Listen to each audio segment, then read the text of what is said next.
Bwana Yesu asifiwe sana. Bwana Yesu asifiwe sana. Mtumishi wa Mungu unayenitazama na kunisikiliza kwa majira kama haya, na Mungu akubariki sana. Asante kwa kunisikiliza kwa dakika chache, maana Mungu anakusudi kwa ajili yako. Kwa kitabu cha Yohana 7 na ule mstari wa 34, andiko linasema hivi: Yesu mwenyewe ni kinywa cha Yesu, sio kinywa cha mtu fulani aliyekuwa anaandika au nani. Yesu mwenyewe anasema hivi: mtanitafuta lakini hamtaniona, nanyi mimi nilipo ninyi hamwezi kuja. Yaani mimi nilipo ninyi hamwezi kuja. Aliongelea mambo mawili. Anasema mtanitafuta nanyi hamtaniona. Anasema mimi nilipo ninyi hamwezi kuja. Sasa nataka tuangalie juu ya ujumbe. Jambo la kwanza anasema mtanitafuta lakini hamtaniona. Hicho ni kikundi cha watu wabaya ambacho kilikuwa kimetumwa kutoka kwa wakuu wa makuhani pamoja na Mafarisayo. Sawa? Maana yake ni watumishi wa makuhani walikuwa wametumwa kwenda kumkamata Yesu kwa ajili ya kumsulubisha kwa kipindi kile.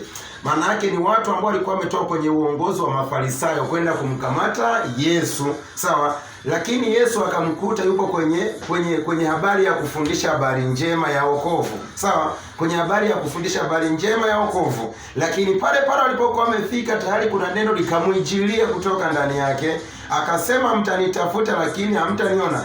Mimi nilipo ninyi hamwezi kuja. Sasa kitu ambacho natafakari hapa kwenye jambo la kwanza kwamba mtanitafuta lakini hamtaniona.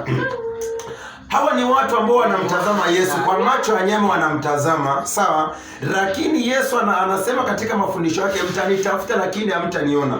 Lakini kwa macho ya nyama wanamuona. Sasa ajabu ni ile kumpata pale alipo. Manaka hawawezi wakakatisha uhai wa maisha yake kwa muda wanaofikiria wao. Sawa? Manaka hawawezi wakamkamata kwa muda wanaotaka wao. Paka ni Mungu mwenyewe aamue kwamba kumwachilia kwenye mikono yao. Na ndio maana mtanitafuta lakini hamtaniona. Na mimi nasema wote wanaokutafuta kwa majira haya hawatakutapata kwa jina la Yesu. Wote wanaokutafuta ili kusudi wakushushe chini, wanaokutafuta ili kusudi waharibu afya yako, wanaokutafuta ili kusudi waharibu uchumi wako, wanaokutafuta ili kusudi wafarakanishe huduma yako, familia yako. Na mimi nasema kwa jina la Yesu hawatakupata. Mwimbaji mmoja anasema maadui wakinitafuta, maadui wakinitazama wakuone wewe. Na mimi nasema kwa jina la Yesu adui zako wanaokutafuta wasikuone wewe, wamuone Mungu wa mbinguni katika jina la Yesu Kristo.